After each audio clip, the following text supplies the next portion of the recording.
मेरे प्यारे दोस्तों, कैसे हो आप लोग। उम्मीद करता हूँ कि आप लोग एकदम बढ़िया होंगे। दोस्तों, आज हम लेकर आए हैं इम्पॉर्टेंट क्वेश्चन, महत्वपूर्ण क्वेश्चन आपके परीक्षा के लिए। अति महत्वपूर्ण सारे क्वेश्चन होंगे इसमें, और डिफिनेशन सहित सारे क्वेश्चन के हैं। ठीक है, जितने भी क्वेश्चन कराए जाएंगे सारे डिफिनेशन सहित होंगे, सारे इंपॉर्टेंट क्वेश्चन होंगे। ठीक है, अब हम बढ़ते हैं अपने पहले क्वेश्चन की ओर। हमारा पहला क्वेश्चन क्या कहते हैं, निम्न में से किस बौद्ध ग्रंथ में 16 महाजनपदों का उल्लेख है। तो यह जो है अंगुत्तर निकाय में है। किसमें? अंगुत्तर निकाय में। Right answer option number A होगा हमारा। ठीक है, बौद्ध ग्रंथ, बौद्ध ग्रंथ अंगुत्तर निकाय, महावस्तु एवं जैन ग्रंथ भगवती सूत्र में 16 महाजनपदों का उल्लेख है, मिलता है। 16 महाजनपदों में मगध सर्वाधिक शक्तिशाली था, जबकि अस्मक और अस्मक ही एकमात्र ऐसा जनपद था जो दक्षिण भारत में गोदावरी नदी के किनारे स्थित था।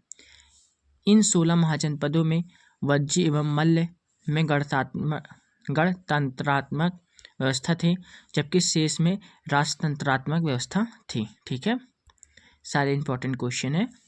नेक्स्ट क्वेश्चन दोस्तों, प्रथम मगध साम्राज्य का उत्कर्ष किस शताब्दी में हुआ था। तो यह हमारा जो है ईसा पूर्व 6ठी शताब्दी में हुआ था। ठीक है, right answer option number B होगा हमारा। ठीक है, प्रथम मगध साम्राज्य का उत्कर्ष ईसा पूर्व 6ठी शताब्दी में हुआ था। हर्यक वंश के शासक बिंबिसार लगभग 544 से 492 ईस्वी पूर्व ने ब्रह्मदत्त को पराजित कर मगध साम्राज्य की स्थापना की।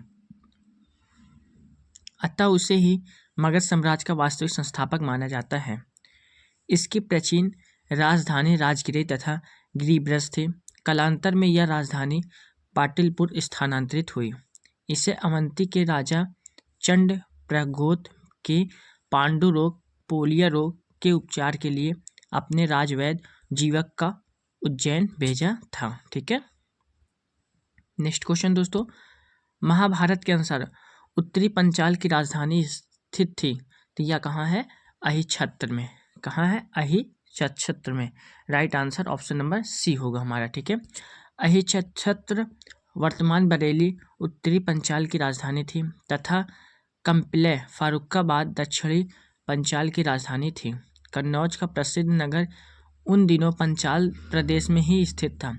आधुनिक पश्चिमी उत्तर प्रदेश इसी जनपद के अंतर्गत आता था। इन दोनों राज्यों का गंगा नदी अलग करती थी। ठीक है, दोनों राज्यों को गंगा नदी अलग करती थी।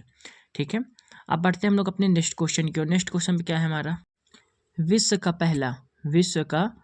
पहला गणतंत्र वैशाली में किसके द्वारा स्थापित किया गया था। तो यह हमारा लिच्छवी के द्वारा स्थापित किया गया था। ठीक है, right answer option number D होगा हमारा।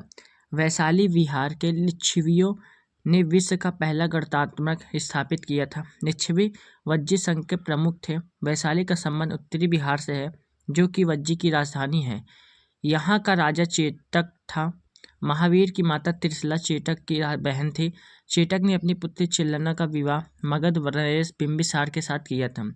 वज्जी संघ 8 गणतंत्रों का समूह था। बुद्ध के समय 10 गणतंत्रात्मक राज्य थे, जिसमें से 8 वज्जी संघ के अंतर्गत शामिल थे। ठीक है, नेक्स्ट क्वेश्चन दोस्तों, प्राचीन श्रावस्ती का नगर विन्यास किस आकृति का है। तो यह हमारा अर्ध चंद्राकार है। ठीक है, right answer option number B होगा हमारा। कौशल महाजनपद की राजधानी श्रावस्ती का नगर विन्यास उत्खननों के आधार पर अर्ध चंद्राकार प्राप्त हुआ है। कनिंघम द्वारा सन 1861 में उत्तर प्रदेश में स्थित सहेत महत उत्तर प्रदेश के गोंडा और बहराइच जिले की सीमा पर स्थित है की पहचान श्रावस्ती के रूप में की गई है। ठीक है दोस्तों, नेक्स्ट क्वेश्चन दोस्तों, आगे बढ़ते हैं हम लोग। मालवा क्षेत्र पर मगध की सत्ता का विस्तार निम्न में से किसके शासनकाल में हुआ था। तो यह हमारा शिशुनाग के शासनकाल में हुआ था। ठीक है, right answer option number D होगा। पुराणों के अनुसार मगध नरेश शिशुनाग ने अवंती नरेश चंड प्रगोत को पराजित कर अवंती मालवा को मगध साम्राज्य में मिला लिया। शिशुनाग ने वैशाली को दूसरी राजधानी बनाया। शिशुनाग की मृत्यु के पश्चात उसका पुत्र कालाशोक 394 से 396 ईस्वी पूर्व गद्दी पर बैठा। ठीक है दोस्तों, अब बढ़ते हम लोग अपने नेक्स्ट क्वेश्चन की ओर। नेक्स्ट क्वेश्चन क्या है हमारा, मगध का सम्राट जो अपरो परशुराम के नाम से जाना जाता है, तो यह हमारा महापद्मनंद है। ठीक है, right answer option number D होगा हमारा। नंद वंश के संस्थापक महापद्मनंद को पुराणों में अपरो परशुराम का द्वितीय अवतार व सर्वोच्च तांत्रमक क्षत्रियों का नाश करने वाला कहा जाता है, जबकि महाबोधि वंश उसे उग्रसेन कहता है। मगध पर शिशुनाग वंश के पश्चात नंद वंश 344 से 329 ईस्वी पूर्व का वर्चस्व स्थापित हुआ। ये मगध के सबसे शक्तिशाली शासक सिद्ध हुए। अनुलंघित शासक एवं एक राट उसकी अन्य उपाधियां थी। खारवेल के हाथी गुम्फा अभिलेख में उसकी कलिंग विजय का वर्णन मिलता है। ठीक है दोस्तों, नेक्स्ट क्वेश्चन, प्रारंभिक गणतंत्र में कौन सा नहीं है? तो यह हमारा यौधेय नहीं है। ठीक है, right answer option number C होगा हमारा। कपिलवस्तु के शाक्य वैशाली में लिच्छवी सुमारगिरी के भाग्य रामग्राम के कोली कुशीनारा के मल्ल मिथिला के विदे आदि बुद्ध काल के गंगा घाटी में कई गणराज्यों के अस्तित्व के प्रमाण होते हैं, जबकि यौधेय गुप्त काल में झेलम और सिंधु नदी के मध्य का भाग था। कनिंघम के अनुसार यौधेय देश सतलुज के दोनों तटों पर विस्तृत था। समुद्रगुप्त के प्रयाग प्रास्ती में यौधेय का उल्लेख मिलता है। ठीक है दोस्तों, नेक्स्ट क्वेश्चन, मगध की राजधानी कौन सी थी? तो मगध की राजधानी ग्रीवर्स राजगिरा थी। ठीक है, right answer option number C होगा हमारा। पुराणों के अनुसार वृहद्रथ वंश मगध पर शासन करने वाला पहला राजवंश था। इस वंश के प्रथम शासक वृहद्रथ का पुत्र जारासंध था, जिसने ग्रीवी राजगिरा को अपनी राजधानी बनाया। उदयन ने राजगिरा से राजधानी पाटलिपुत्र स्थानांतरित की। शिशुनाग ने वैशाली को दूसरी राजधानी बनाया। पुनः कालाशोक ने अपनी राजधानी को पाटलिपुत्र स्थानांतरित कर दिया। ठीक है दोस्तों, सारे इंपॉर्टेंट क्वेश्चन आप लोगों के लिए हैं। ऐसे ही क्वेश्चन आपके परीक्षा में पूछे जाते हैं। ठीक है, नेक्स्ट क्वेश्चन, चेदी वंश का राजा खारवेल किस क्षेत्र से संबंधित था? तो यह हमारा कलिंग से संबंधित था। Right answer option number B होगा हमारा।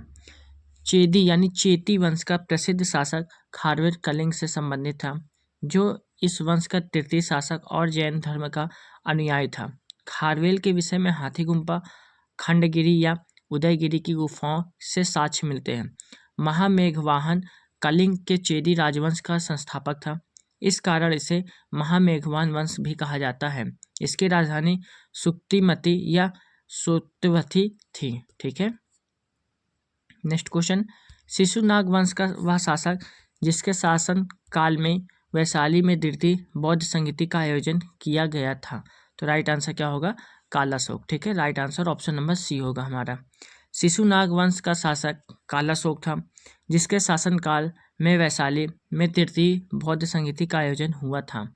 इसी संगति 383 ईस्वी पूर्व में बौद्ध संघ स्थीवर एवं महासंघिक दोनों भागों में बट गया था। कालाशोक को काकवड़ के नाम से भी जाना जाता था। इसने वैशाली के स्थान पर पुनः पाटलिपुत्र को अपनी राजधानी बनाया। ठीक है दोस्तों, सारे इंपॉर्टेंट क्वेश्चन है आप लोगों के लिए।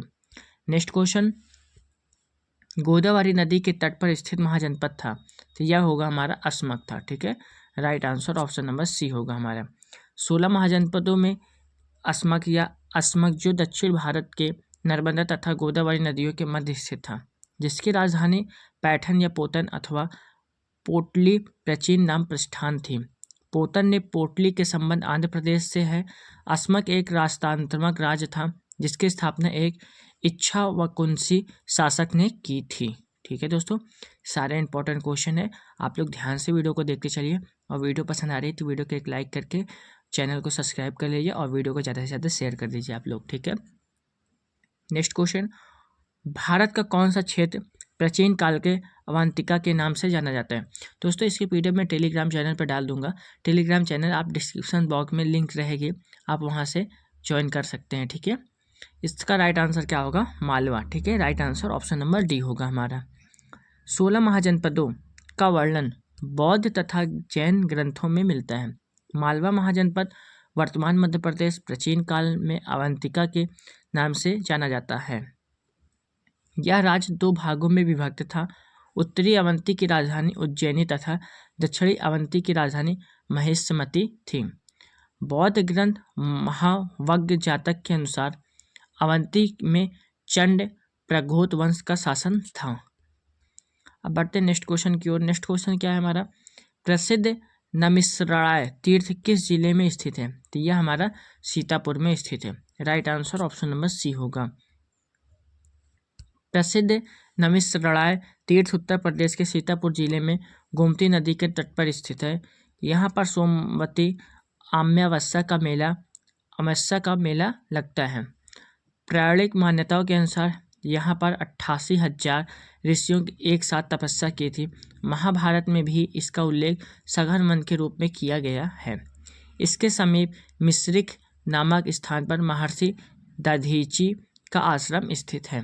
तो दोस्तों सारे इंपॉर्टेंट क्वेश्चन आप लोगों के लिए हो चुके हैं। ऐसे ही क्वेश्चन आपकी परीक्षा में पूछे जाएंगे। हमारे टोटल क्वेश्चन हुए 15।